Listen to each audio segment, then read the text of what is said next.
आज प्रधानमंत्री श्री नरेंद्र मोदी ऑस्ट्रेलिया रे पहुंचते एवं ऑस्ट्रेलिया रे जो भव्य स्वागत संबर्धना तांको जणा हेछि जो सेठी ऑस्ट्रेलिया रे इंडियन कम्युनिटी अछंती से कम्युनिटी गोटे राउजिंग वेलकम देछि। इनफैक्ट आपण देखिबे जो नरेंद्र मोदी जो शेड्यूल रे जो जगह जो अराइव कर फॉर एग्जांपल एयरपोर्ट रे होटल रे स्टेडियम रे जोड़ी सब अराइव कर सेठी बहुत संख्यार भारतीय कम्युनिटी लोक घंटा घंटा धरी अपेक्षा करते एवं स्टेडियम रे जो आपण देखिथिबे डेफिनेटली लाइव टेलीकास्ट होता स्टेडियम तो पूरा खचाखच भरी होता। इनफैक्ट आपण शुणिथिबे prime minister Albanese Australia prime minister ji अच्छा से कहते जे आमको टिकेट सर्टेज होची आहरी बड़ वेन्यू रखापी आमको रिक्वेस्ट आसूची इत्यादि इत्यादि। यार किछि दिन पूर्व आप देखिए जितेबले 2 दिन तले जापान जाइथिले प्रधानमंत्री पहुँचते G7 समिट रे अटेंड करने कहीं इंडिया बर्तमान गोटे almost permanent invitee to the G7 countries. As you all know, G7 countries like that group is considered to be a rich group of industrialized nations, etc., etc. Though of course nowadays the new international economic order has changed. Much bigger countries and much more industrialized nations have come up, like China, like India, Brazil, South Africa, etc., etc. In fact, South Korea also. So therefore, a few days ago, when in fact few years ago, when Donald Trump was the president of America, he in fact proposed that there should be an expanded version of G7 and to make it to G10. G10 that would include India, that would include Australia, that would include South Korea apart from the existing G7 countries, and if possible to add Russia also to make it G11. As you all know that G7 plus 1 once upon a time G8 meetings used to be conducted, but after Crimea was annexed by Russia in 2014, Russia was dropped from the G8 forum. Therefore the name now remains as G7. कथा हूँ जे जो आपण देखिए जितेबाला when Modi arrived in Japan and meetings, scheduled meetings were being conducted, and we saw that Donald Trump came and he was in full praise of Narendra Modi, and he was saying that since you are having a scheduled visit next month to USA, we are getting requests from all quarters, even people whom I don't know, people whom I have never talked to, they are requesting me to lend in the guest list, etc., etc. He was trying to convey the message that Mr. Modi is very much popular in America also. In fact, this kind of thing earlier we have heard from the Italian Prime Minister, the Israeli Prime Minister. In fact, the Israeli Prime Minister told Modi to join his party. I mean, this is to say that Prime Minister Modi is now a global leader in the true sense of the term. Even in various ratings, you will find the followers, the supporters of Prime Minister Modi are far too higher in number than other world leaders like Biden and all. So वर्तमान जो आपण देखुचंती rousing welcome Australia रे होची। In fact आमे जेबेठू प्रधानमंत्री मोदी प्रधानमंत्री हिचंती भारत रो सेबेठू there has been a new hope, a new expectation among the Indians who are not only living in India but also living outside, that this is a new Prime Minister, this is a person, this is a leader who will really bring in the lost glory of India to come back and to restore it, to again revive it, to go for to go for protecting the civilizational values of India, to go for protecting the real, the original identity of India. India that stands for a huge cultural civilizational outlook, India that stands for a humanitarian legacy, India that stands for protecting, thinking about the welfare of the whole humanity, India that believes in Vasudhaiva Kutumbakam, etc., etc. I mean, this is not to say that other prime ministers were not looked at from that point of view. There were very visionary prime ministers we were having in India, like Mr. Atal Bihari Vajpayee. Of course, Nehru was also a visionary prime minister, and most importantly, Sri P.V. Narasimha Rao, who is credited with bringing the economic reform that India was much needed in 1990s. He was the architect of India's economic reform, etc., etc. But कथा हूँ जे बर्तमान जो मोदी को मिलूँ भव्य स्वागत संबर्धना and he is immensely popular as you see in last time also when he was addressing a big crowd in Madison Square, the senators were lined up waiting for Mr. Modi. He has visited many countries, Japan, Australia, Germany, Israel, and you will find that he is having a huge fan base everywhere. Not only the Indian community who emotionally connect to Mr. Modi, but also others who are not members of Indian community, who are not Indians. But otherwise, they know about Indian Prime Minister, Mr. Modi, and there are many people who consider Modi as one of the greatest world leaders that humanity has ever produced. Now, the fact is that today the Australian welcome and a day back when he was in Papua New Guinea for the FIPIC meeting, you find that the Prime Minister of Papua New Guinea, James Marape, he welcomed Narendra Modi by touching his feet. It is completely unexpected, it is completely beyond imagination that the head of another state would welcome the head of India by touching his feet. I mean, this shows the kind of respect, the kind of stature he commands. He commands among the world leaders. He commands among various communities who are living in various countries. In fact, he must be given the credit the way he handled the COVID-19 situation, the way he initiated the process of domestic manufacturing, Make in India campaign. He skilled the youth of India.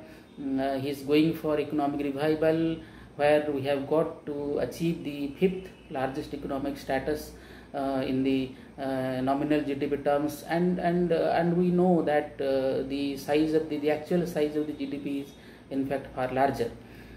Apart from that, in purchasing power parity terms, India is 3rd largest country. In the last 8-9 years, excluding these 2 years of COVID-19 pandemic and all, India has done very, very well, not only in the economic front but also in the diplomatic front. I mean, we removed Article 370, Article 35A. Now you find that Jammu and Kashmir sees a new era of development. Foreign countries are lined up to invest in Jammu and Kashmir. Today we see the tourism working group meeting of G20 nations are being conducted in Srinagar. Srinagar is now a very living place. It is a lively place now. Last year more than 1.5 crore tourists came, including a large number of foreigners. So therefore, why now we try to understand why this craze for Mr. Modi worldwide. 3 things I would like to highlight. First is that the image of India as it used to be, though India has been a nuclear country before Modi came to office. India has been a good, in fact a large size economy before Modi came into office. But the fact is that the way Mr. Modi has handled India's image outside the world, he has fought against political corruption in India. Outside, he has created the image that the traditional way of looking at India, many people used to look at India as a backward country which doesn't have its own identity, which doesn't have this proud feeling about its ancestral civilization kind of thing. Because as we know, we are having various kinds of problems.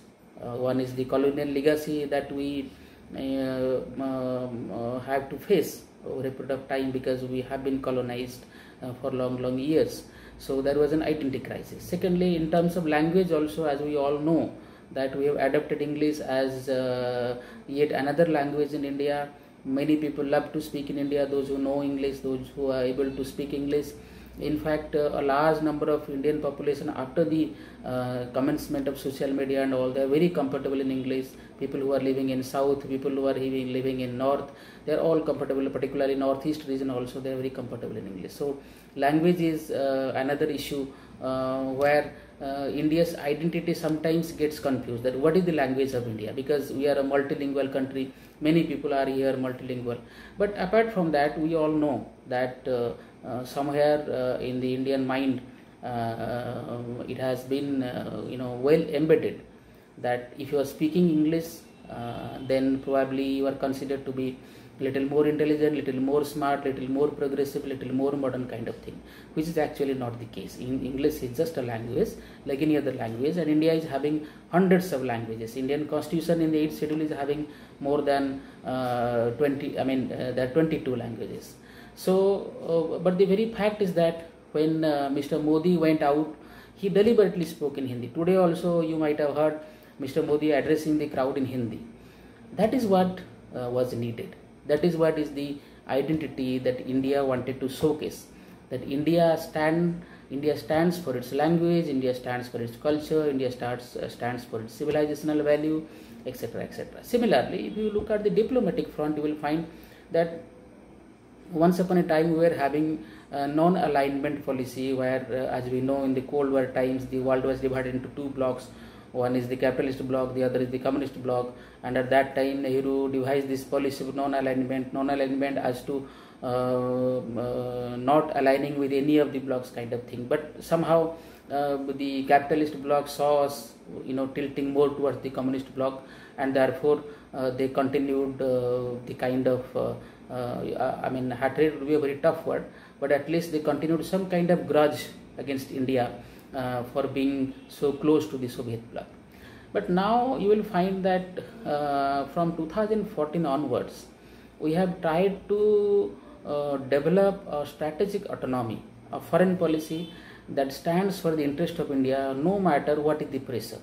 I remember when Mr. Bajpayee went for the nuclear test, of course he had to undergo a lot of pressure, but he didn't succumb to the pressure. He went for the test, and thereafter the subsequent sanctions, etc., followed. But India withstood all those things, and finally India was almost, though not in terms of formality, as because we have not signed NPT, we have not signed CTBT.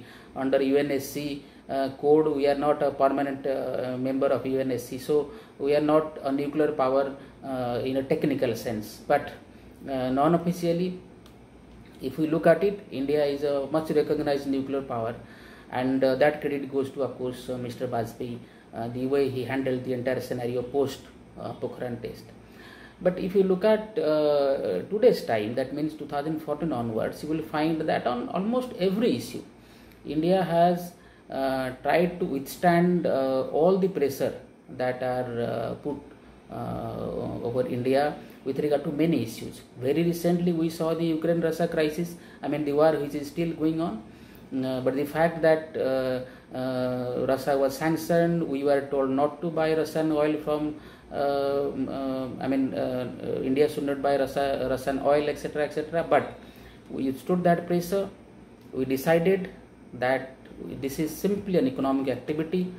Our consumers, with a 1.4 billion people, our consumers need cheap oil, and therefore it is a purely economic issue where India as a consumer looks forward to the world market to buy the cheaper oil wherever it is available. It doesn't matter whether it comes from Russia, it doesn't matter whether it comes from Ukraine, etc. So when India was only having 1% of oil import from Russia out of its total import basket, now we are almost importing more than 20% of oil of our total import basket. So this is an analogy which definitely showcases that India is not coming under any pressure at all. Very recently, our Foreign Minister Dr. Jaishankar gave befitting replies to this kind of bizarre questions that used to come on his way with regard to India's relationship with Russia kind of thing. Now USA tried it, USA failed. We also bought S-400 defense missile system from Russia. For the same reason, USA imposed sanctions on Turkey, but USA could not impose sanctions on India. India is a part of Shanghai Cooperation Organizations, where India, China, Russia are very important members in that body. At the same time, India is also a part of the Quad group, where USA, Australia, China and India are the members. So diametrically opposite ideological groupings that we are having, yet India is very comfortable in all kinds of groups. So India has decided to have a autonomous ideological stand with regard to many issues that the world is facing right now, and for that reason you will find that all this credit should go to Team Modi, and particularly Prime Minister Mr. Narendra Modi. So therefore today what you see with regard to the popularity of Narendra Modi, it comes out of the fact, or comes out of the realization that here is a person, here is a leader who basically keeps the interest of India in mind, and is very clear, is very clear with regard to his vision, with regard to his understanding of world politics, with regard to his understanding of international affairs, with regard to his understanding of international relationship, and he has established India almost a kind of Vishwaguru.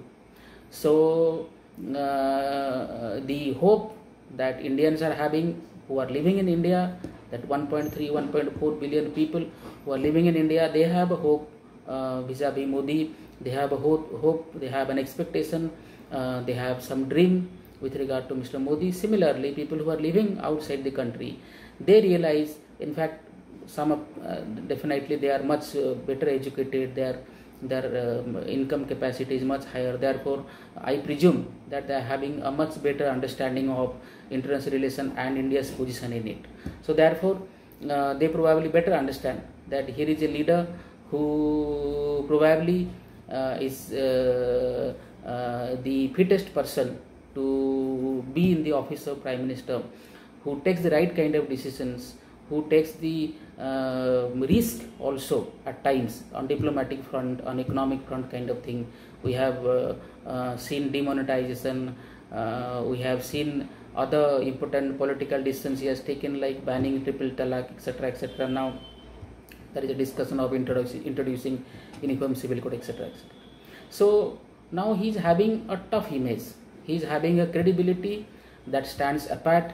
He carries a personality that shines, and therefore the people who are emotionally connected to India, they reasonably feel that Modi is definitely going to give India a much better position in the coming days, and they hope that India will again re-establish, reposition its status, and India will achieve its position in the international arena in a much better manner. I hope we are able to discuss a certain thing.